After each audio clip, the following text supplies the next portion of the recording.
ಎಲ್ಲರಿಗೂ ಶುಭ ಸಂಜೆ. ಇವತ್ತೊಂದು ಅದ್ಭುತವಾದ ಸಂದೇಶವನ್ನು ನಿಮಗೆ ತಿಳಿಸ್ಕೊಡ್ತೀನಿ. ಮನುಜ ಯಾವತ್ತೂ ಕೂಡ ನನ್ನ ಕೈಲಿ ಆಗಲ್ಲ ಅನ್ನೋದನ್ನು ಬಿಟ್ಬಿಡ್ಬೇಕು. ಯಾರ ಕೈಲೂ ಆಗದೇ ಇರೋದು ಇಲ್ಲವೇ ಇಲ್ಲ.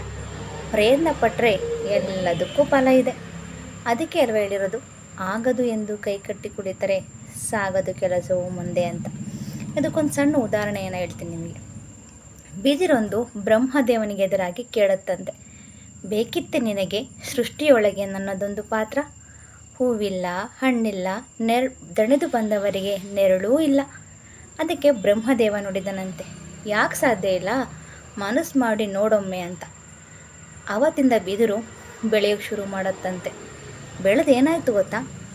ಕೃಷ್ಣನ ಕೈನ ಕೊರಳಾಯಿತು, ಮಗುವಿನ ತೂಗುವ ತೊಟ್ಟಿಲಾಯಿತು, ಬಡವರ ಮನೆಗೆ ಆಧಾರವಾಯಿತು. ಅಷ್ಟೇ ಅಲ್ಲ, ಸುಮಂಗಲಿಯರಿಗೆ ಬಾಗಿಣ ಕೊಡುವುದಕ್ಕೆ ಮೊರ ಕೂಡ ಆಯಿತು, ಪುಟ್ಟಿನೂ ಆಯಿತು. ಕೊನೆಗೆ ಮನುಜ ಸತ್ತಾಗ ಅವನ್ನ ಹೊತ್ಕೊಂಡು ಹೋಗೋ ಚಟ್ಟ ಕೂಡ ಆಯಿತು. ಹೀಗೇಳಿ ಬಿದಿರಿನ ಜನ್ಮ ನಿರರ್ಥಕನ?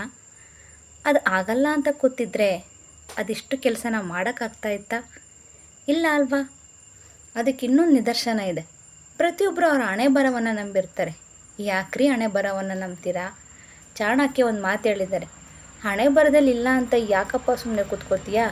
ಯಾರಿಗೆ ಗೊತ್ತು, ಹಣೆ ಬರದಲ್ಲಿ ಪ್ರಯತ್ನ ಪಟ್ಟರೆ ಫಲ ಇದೆ ಅಂತ ಬರೆದಿರಬಹುದಲ್ವಾ ಅಂತೇಳಿ. ಪ್ರಯತ್ನ ಪಡ್ರಿ, ಫಲ ದೇವ್ರಿಗೆ ಬಿಡಿ. ಪ್ರಯತ್ನನೇ ಪಡೆದಲೇ ನನ್ನ ಕೈಲಾಗಲ್ಲ, ನನಗಿದು ಸಾಧ್ಯ ಇಲ್ಲ ಅಂತ ಕೂರೋದ್ರಲ್ಲಿ ಅರ್ಥನೇ ಇಲ್ಲ. ಇದರಿಂದ ಏನು ಅರ್ಥ ಆಗುತ್ತೆ ಗೊತ್ತಾ? ಬಿದಿರು ನಮಗೆ ಇದರಿಂದ ಸಂದೇಶ ಕೊಡುತ್ತೆ, ನಿನ್ನಿಂದೇನಾಗದು ಅಂತ ಕೈ ಚೆಲ್ಲಿ ಕೂರದಿರು ಮನುಜ, ಮನಸ್ಸು ಮಾಡಿ ನೋಡೊಮ್ಮೆ ಅಂತ.